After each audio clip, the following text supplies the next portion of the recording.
UP के नए संगठन महामंत्री बनने के बाद धर्मपाल सिंह ने आज पहली बार पार्टी के पदाधिकारियों के साथ बैठक की और गाजियाबाद में हो रही यूपी पश्चिम क्षेत्र की बैठक को उन्होंने संबोधित किया। सूत्रों के मुताबिक बैठक में साल के अंत में यूपी में होने वाले स्थानीय निकाय चुनाव पर चर्चा और 2024 की दृष्टि से रोड मैप पर मंथन भी हुआ।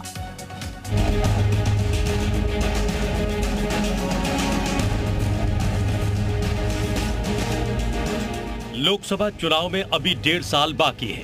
इसके लिए बीजेपी ने अभी से रणनीति बनानी शुरू कर दी है। ऐसे में बीजेपी ने इसकी शुरुआत वेस्ट यूपी से की है। सीएम योगी ने हाल ही में सहारनपुर जिले का दौरा किया था। डिप्टी सीएम ब्रजेश पाठक 2 दिन पहले ही गाजियाबाद का दौरा कर चुके हैं। अब बीजेपी ने गाजियाबाद में ब्रिज और पश्चिम के 38 जिलों की महत्वपूर्ण बैठक बुलाई है। प्रदेश महामंत्री संगठन धर्मपाल सिंह ने यूपी में अपने कामकाज की शुरुआत परिचय बैठक से की।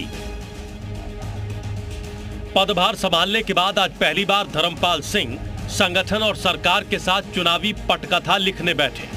बैठक में डिप्टी सीएम केशव मौर्य, ब्रजेश पाठक और प्रदेश अध्यक्ष स्वतंत्र देव सिंह के शामिल होने से ये साफ है कि यह महज औपचारिक बैठक नहीं है, बल्कि बीजेपी अभेद्य रणनीति बनाने में जुटी है।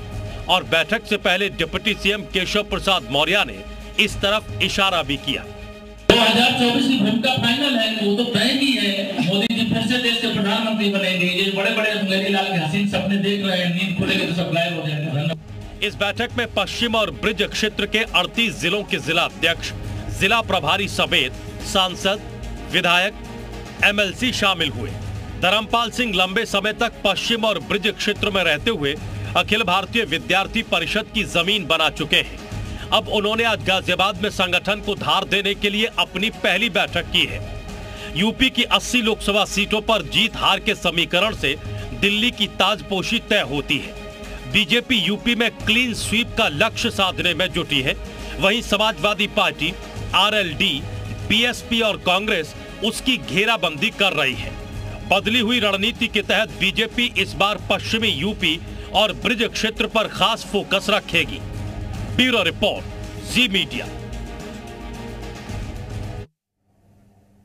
वेस्ट यूपी में लगभग अलग अलग जातियों के कुल 53% वोट बीजेपी के कोर वोटर माने जाते हैं। हालांकि किसान आंदोलन के बाद ये समीकरण बिगड़ा है और 2024 के लिए बीजेपी ने एक बार फिर से इस इलाके में जोर लगाना शुरू कर दिया है। आइए ग्राफिक्स से जुड़ी हुई कुछ जानकारी हम आपको दे रहे हैं। ग्राफिक्स के जरिए पश्चिम में बीजेपी की ताकत किस तरीके से है।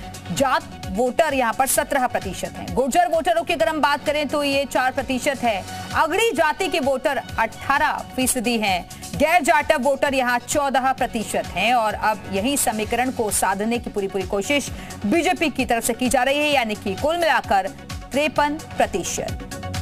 तो बीजेपी के लिए वेस्ट यूपी क्यों अहम है, अब आपको वो भी ग्राफिक्स के जरिए समझाते हैं। बीजेपी के लिए क्यों अहम है पश्चिम को जीतना। 2017 में बीजेपी को यूपी में 43% वोट मिले और 2017 में पश्चिमी यूपी में 43 से 44% वोट मिले। 2019 में बीजेपी को 50% से ज्यादा वोट मिले थे। 2019 में पश्चिमी यूपी में बीजेपी को 52% वोट मिले और इसलिए पश्चिम को साधने की कोशिश हो रही है ताकि दिल्ली तक आसानी से पहुंचा जा सके।